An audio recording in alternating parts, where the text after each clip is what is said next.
اعوذ باللہ من الشیطان الرجیم بسم اللہ الرحمن الرحیم الحمدللہ رب العالمین والعاقبۃ للمتقین الصلاۃ والسلام علی سید المرسلین اما بعد فاعوذ باللہ من الشیطان الرجیم بسم اللہ الرحمن الرحیم السلام علیکم ورحمۃ اللہ وبرکاتہ۔ محرم الحرام کا آج جو دن ہے ماشاءاللہ گزر رہے ہیں، بڑی تیزی کے ساتھ گزر رہے ہیں۔ آج ہم جو پیش کرنے والے ہیں شہادت حضرت مسلم رضی اللہ تعالی عنہ، تو ہماری ویڈیو کو لائک کریں، شیئر کریں، کمنٹ کریں، سبسکرائب کریں، بیل آئیکن کو دبا دیجیے تاکہ آنے والی ہر ویڈیو آپ تک پہنچتی رہے۔ تو آئے پیش کرتے ہیں شہادت ہے مقصود و مطلوب مومن، شہادت ہے مقصود مطلوب و مومن، نہ مال غنیمت نہ کشور کسائی۔ میں نے اب تاریخی واقعات کربلا اور اسباب شہادت حضرت امام حسین رضی اللہ تعالی عنہ سے مدن اجتناب کرتے ہوئے اسی شہدائے اعظم کے صدقے اسی سید الشہداء کی شہادت کہی۔ عشق و محبت میں قدم رکھا ہے کہ جس کی تصویر میں کائنات کا سینہ شک ہو جاتا ہے، اور جس کے خیال سے انسانیت کا کلیجہ پھٹ جاتا ہے، اور جس کے بیان سے مسلمان کی آنکھوں سے آنسو کی جڑی لگ جاتی ہے، اور جس کے لکھنے سے صفحہ کرتاس پر خون کے دبے نقش ہو جاتے ہیں۔ آج کربلا کا بیابان لہو لہو، آج کربلا کا بیابان لہو لہو، سرائے دل فقار کا دما لہو لہو، شب دست و کوہ جنگلوں میدان لہو لہو، وہ رسم گاہ شاہ شیرہانہ لہو لہو۔ یزید نے تخت حکومت پر بیٹھتے ہی جو پہلے حکم جاری کیا وہ یہ تھا کہ عبداللہ ابن زبیر، عبداللہ ابن عمر، عبد الرحمن، ابی بکر اور حسین ابن علی سے فوراً میری بیعت لی جائے، اور اگر وہ انکار کریں تو ان کو قتل کر دیا جائے۔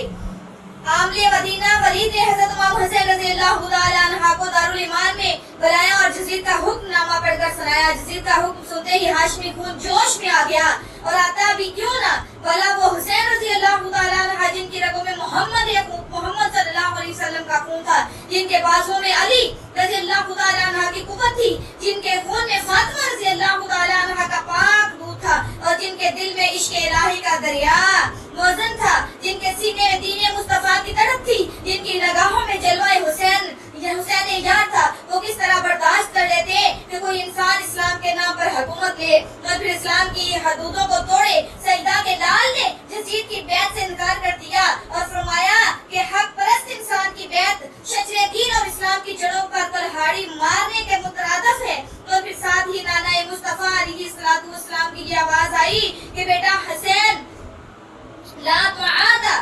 لا مخلوق فی معصیت الخلق، کہ ایک فاسق و فاجر حکمران کی اطاعت نہ کرو۔ شہزادوں کو نان یزید کی بیعت سے انکار حق و صداقت اور دین و مذہب کی حفاظت کے لیے پہلی شہادت تھی، اور یزید کی باطل گفتوں کے خلاف ایک اعلانی جنگ تھا۔ ادھر جب یزید کو اطلاع ملی کہ حسین ابن علی رضی اللہ تعالیٰ عنہ نے میری بیعت کا انکار کر دیا ہے، تو اس کی آتش غضب بڑھ اٹھی۔ تبھی وہ تدبیر سوچنے لگا کہ کس طرح حسین رضی اللہ تعالیٰ عنہ ابن علی سے بیعت لی جائے، اور یا اسے قتل کر دیا جائے، معاذ اللہ شہید کر دیا جائے۔ اور ادھر کوفہ والوں نے یزید کے فاسق و فجور غیر اسلامی روشن اور غیر دینی طرز زندگی سے تنگ آ کر حضرت حسین رضی اللہ تعالیٰ عنہ کو خط پر خط اور قصد بھیجنا شروع کر دیے کہ اے نواسہ رسول، اے جگرے گوشہ بطول، ہم کوفہ والے اہل بیت اظہار کے پرانے سچے خادم ہیں، ہم وہی ہیں جنہوں نے جنگ صفین میں آپ کے والد محترم حضرت علی رضی اللہ تعالیٰ عنہ کا ساتھ دیا تھا، اور اب یزید ہم پر حاکم ہو گیا ہے،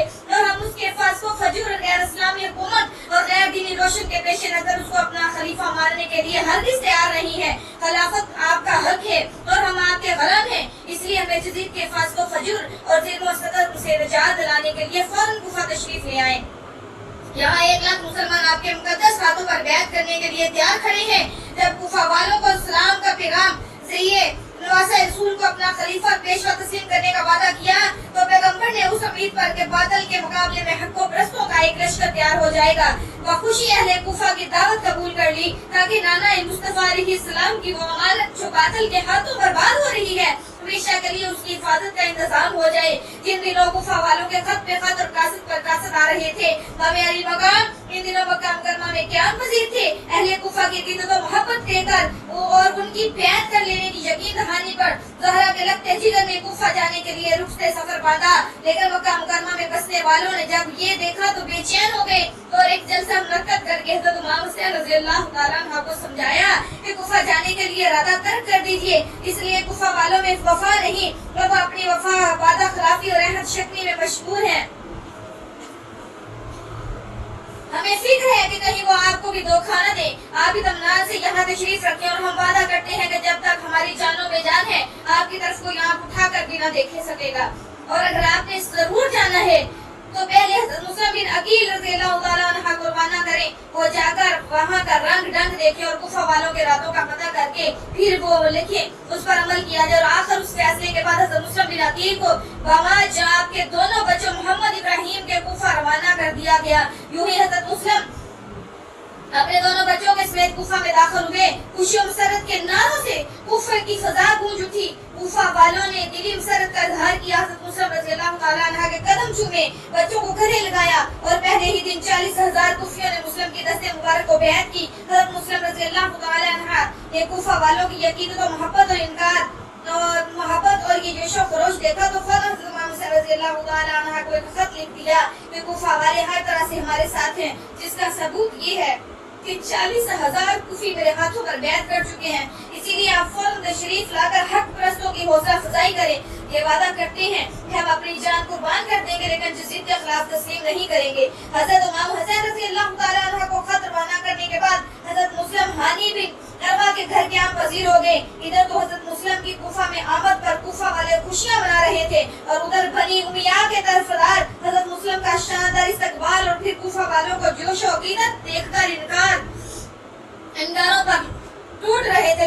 और दिल ही दिल में ये सोच रहे थे कि अब यजीद के हाथों से खिलाफत गई। उस वक्त यजीद की तरफ से कुफा में नमान बिन बशीर गवर्नर थे और चूंकि वो अश्क रसूल सल्लल्लाहु अलैहि वसल्लम की मोहब्बत अहले बैत थे और जानते थे कि यजीद की शख्सी हुकूमत दीन और मजहब की तबाही का बाइस है, इसीलिए सब कुछ अपनी निगाहों से देखने और कानों से सुनने के बावजूद भी खामोश रहे। बनी उमिया के हामियों ने नमान बिन बशीर को जाकर कहा, जो कुछ हो रहा है यजीद के मंशा के खिलाफ हो रहा है। अव्वल तो आप मुस्लिम रज़ियल्लाहु ताला अन्हु को कत्ल कर दें, नहीं तो गिरफ्तार जरूर कर लें। और आप यजीद के तरफदार मुलाजमीन हैं, इसीलिए इनकी तमाम जिम्मेदारी तुम पर आयद होती है। बनी उमिया के गस्ताखो चीलों की ये बात सुनकर नमान बिन बशीर ने जवाब दिया कि मुलाजमत और चीज है और कीदत और चीज है, और मैं यजीद के चंद टुकड़ों के बदले एक हाशमी जवान का खून बहा दीन दुनिया में रसवा होना नहीं चाहता और एक सईदा के कत्ल को सैयद के कत्ल करके अपनी अकबर खराब नहीं कर सकता। बनी उमिया की तरफ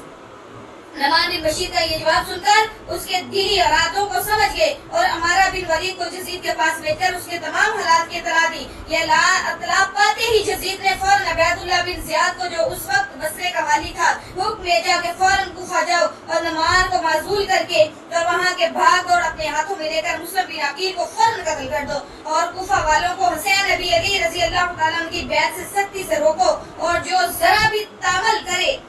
और उसका सर कलम कर दो। अबैदुल्लाह इब्ने ज़ियाद बड़ा मकार और अय्यार आदमी था। यजीद का हुक्म मिलते ही हाकिम कुफा की हैसियत में हजाजी लिबास पहनकर और चेहरे पर नकाब डालकर मगरिब और इशा के दरमियान रात के अंधेरे में इसी रास्ते से कुफा में दाखिल हुआ जिस रास्ते से हजाजी काफिले आया करते थे। अबैदुल्लाह का इन मकारियों से मतलब ये था कि कुफा वाले चूंकि हुसैन रज़ियल्लाहु ताला इब्ने अली के मुंतज़िर हैं, इसीलिए रात के अंधेरे में वो मुझे पहचान न सकेंगे और इसी तरह बासानी कुफा में दाखिल हो जाऊंगा। चुनांचे ऐसा ही हुआ। कुफा वाले हज़रत इमाम अली मकाम के मुंतज़िर तो थे ही हजाजी लिबास और हजाजी रास्ते से आता देखकर वो इब्ने ज़ियाद को ना पहचान सके और इसी खुशी में हज़रत हुसैन रज़ियल्लाहु ताला अन्हु आगे मुसरत के नारे लगाने लगे और बुलंद आवाज से पुकारने लगे, मरहबा या इब्नी रसूलिल्लाह अलैहि सलाम समंतु खैरा मक़दसिन, ये आपकी तशरीफ आवरी का शुक्रिया। अबैदुल्लाह बड़ी खामोशी और सुकून से आहिस्ता आहिस्ता कदम उठाता चेहरे नकाब डाले सीधा दारुल इमारत की तरफ रवाना हुआ। हजरत हानी जिनके घर मुस्लिम रज़ियल्लाहु ताला अन्हु के पजीर थे, रास्ते में सोचते आते थे कि ये हमारे आका मौला हजरत हुसैन रज़ियल्लाहु ताला अन्हु होते तो इतनी खामोशी और सुकून के साथ न आते और फिर उनके चेहरे पर नकाब न होता। किसी ने जरूर राज है और आखिर उन्होंने बड़ी जुर्रत और दलेरी से हाथ के झटके से अबैदुल्लाह के चेहरे से नकाब पहन ली। देखा तो हुसैन रज़ियल्लाहु ताला इब्ने अली की बजाय अबैदुल्लाह इब्ने ज़ियाद था और फिर पुकार उठे कि कुफा वालों, तुम्हारे इम्तिहान का वक्त आ गया है, ये तो इब्ने ज़ियाद है। तो हज़रत मुस्लिम रज़ियल्लाहु ताला अन्हा का वाक़या लंबा है। पार्ट नंबर 1 हमने पेश किया है, पार्ट नंबर 2 इंशाल्लाह वो भी पेश करेंगे। वीडियो को लाइक जरूर करें और सब्सक्राइब لائک بھی کریں, شیئر بھی کریں, کمنٹ بھی کریں. اللہ تعالیٰ ہمیں سن کر عمل کرنے کی توفیق عطا فرمائے. وما علینا الا